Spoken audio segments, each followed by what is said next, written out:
নমস্কার, আমি সৌতম মজুমদার। আজকে বলবো ফেসবুক প্ল্যাটফর্মে সেন্সিটিভ ভিডিওর কথা। সেন্সিটিভ ভিডিও থেকে যে আমাদের আইডিগুলোতে রেস্ট্রিকশান চলে আসে, এই বিষয়টা অনেকেই আমরা বুঝতে পারি না, আর ভিডিও তৈরি করে ফেলি, পোস্ট করে ফেলি। তাতে কি হয়, আমাদের আইডিগুলোতে গ্রোথ পড়ে যায়। আইডিগুলোতে গ্রোথ থাকে না, আমরা এগোতে পারি না। তাই চলো আজকে জেনে নিই সেন্সিটিভ ভিডিও কোনগুলো। দেখো, sexual video, sexual harassment video, এই ধরনের ভিডিওগুলো করলে ফেসবুকের গাইডলাইনের বাইরে। তো আমরা এটা তো করবো না, এটা তো 100% যারা সুস্থ স্বাভাবিক মানুষ এই ধরনের ভুলটা করে না।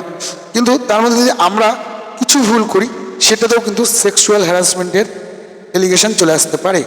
হ্যাঁ, কিন্তু ওটা কিন্তু সেক্সুয়াল ভিডিও নয়।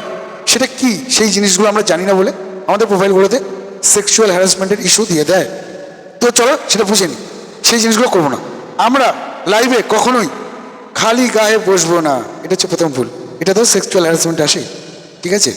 আবার অন্যের লাইভে গিয়ে খালি গায়ে কলে উঠে পড়লাম, এটাও করব না। আর কি করব না, আমরা অনেক সময় কি করি, কোনো লাইভে কলে উঠে অন্ধকারে বসে থাকি, এটাও করব না। আর কি করব না, বাচ্চাদের স্নান করা ভিডিও পোস্ট করব না।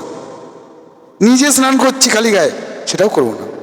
বাচ্চাদের গায়ে ড্রেস নেই, অথচ সেই ভিডিওটা আমি তৈরি করে ফেললাম, সেই ভিডিওটা তৈরি করা যাবে না। বাচ্চাদেরকে সুন্দর জামা কাপড় পরিয়ে সুন্দর সুন্দর ভিডিও করতে পারো, স্নানের ভিডিও তৈরি করতে পারো, গায়ে সুন্দর জামা পরতে হবে, গায়ে বস্ত্র থাকতে হবে।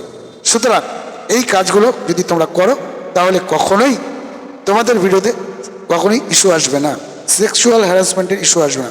পরিষ্কার করে বুঝিয়ে বলে দিলাম।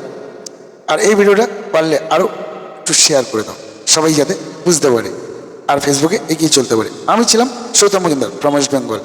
তোমরা সবাই ভালো থাকবে, সুস্থ থাকবে আর সঙ্গে থাকবে। টাটা, আবার দেখাবে পরের ভিডিওতে।